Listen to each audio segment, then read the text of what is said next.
No, not happy with that. Start again.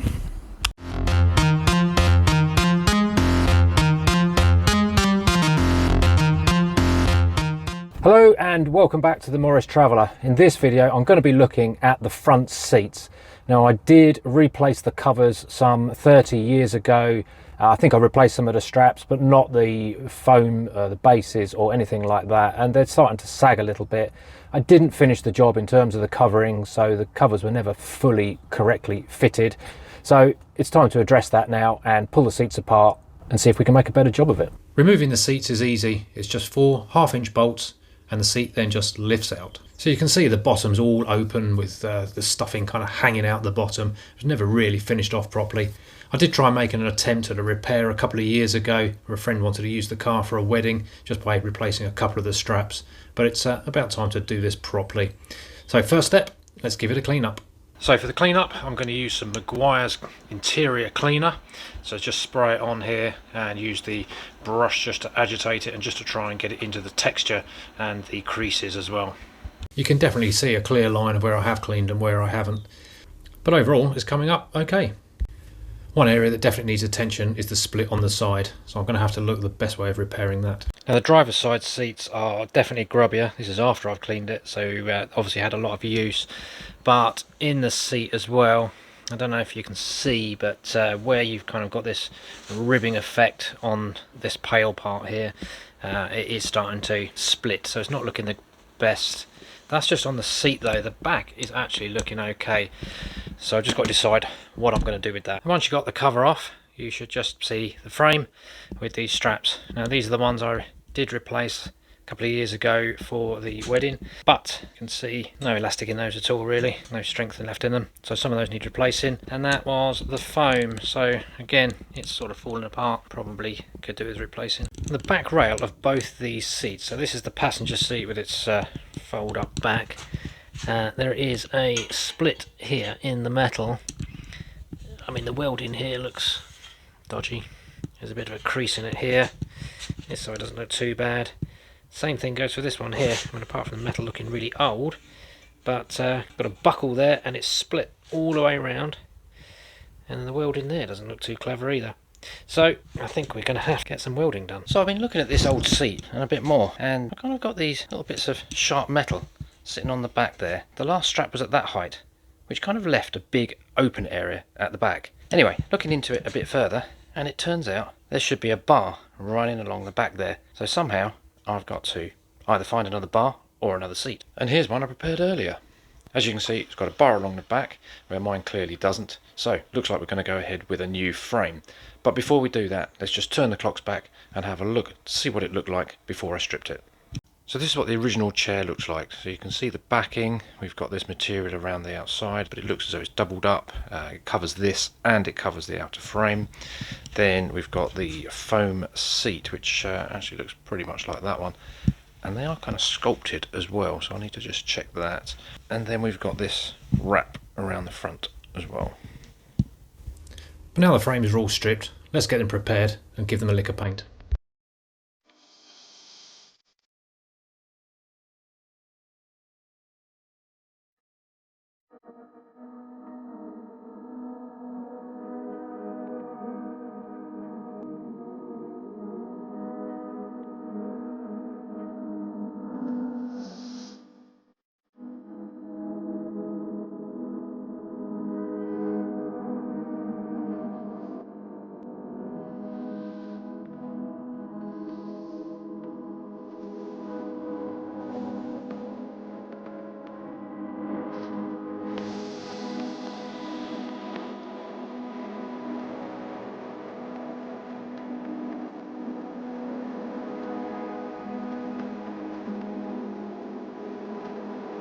Now, I found that much harder than I was expecting. These straps are so tight.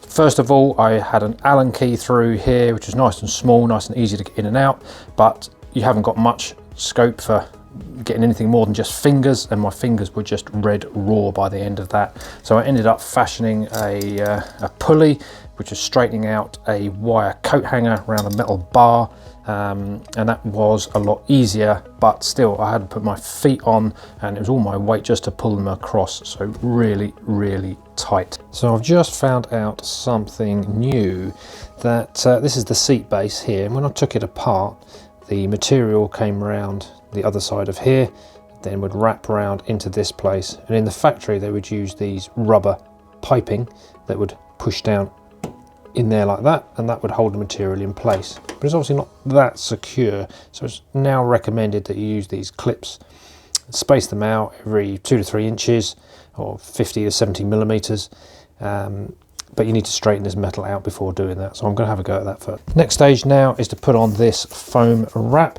so that's going to sit around the base. One side of it is going to be flat, the other one side's got a bit of a shape, so that's the flat side. That's going to sit on the bottom.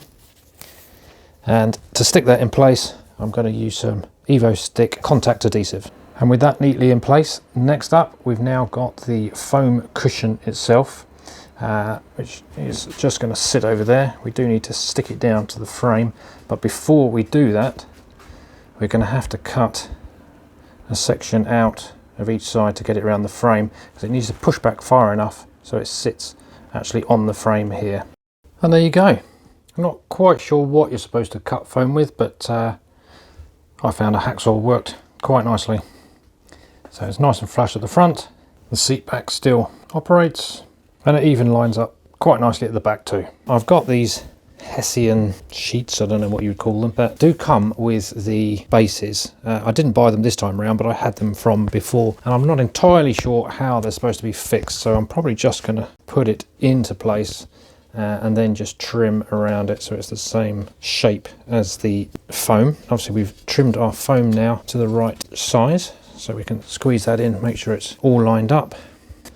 And you'll notice I put a black mark on the front there, which is indicating the center point.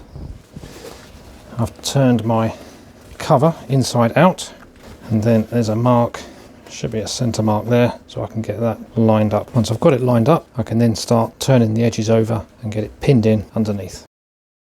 So I'm just slowly pulling the cover material down and around to try and straighten it out as much as possible, and then holding it into place with that rubber that clips up on the underside of the frame.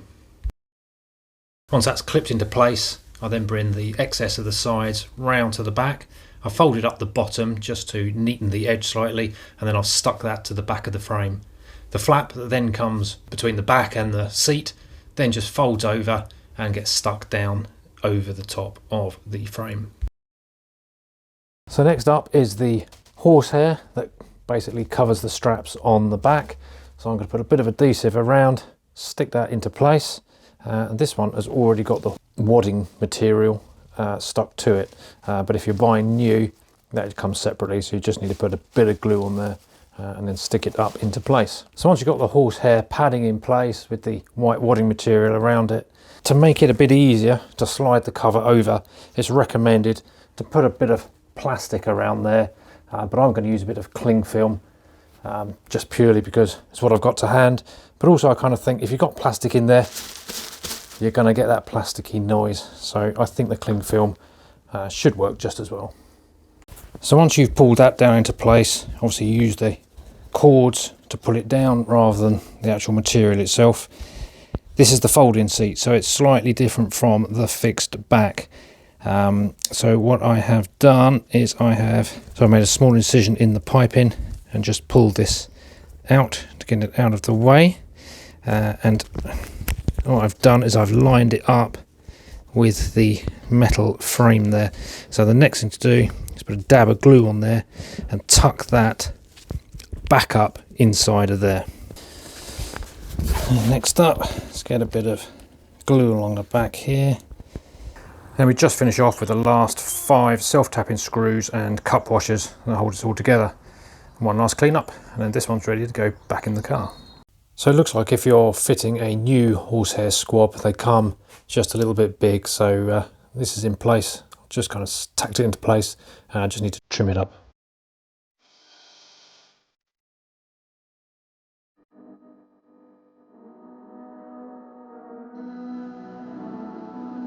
No, not happy with that. Start again.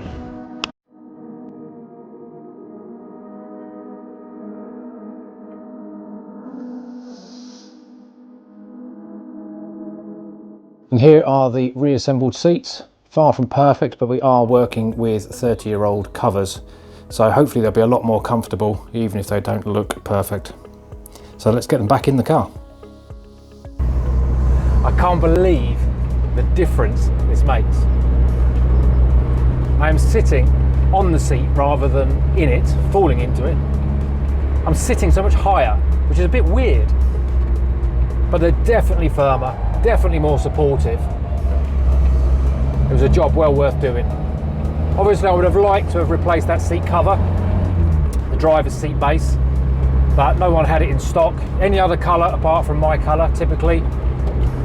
So maybe it's a job for another time. Anyway, I hope you found something useful in the video. Some useful tips, maybe of what not to do, maybe of what to do. But if you've enjoyed it and you found it useful, please do subscribe, because I'm bound to be doing something else. But for now, thanks for watching.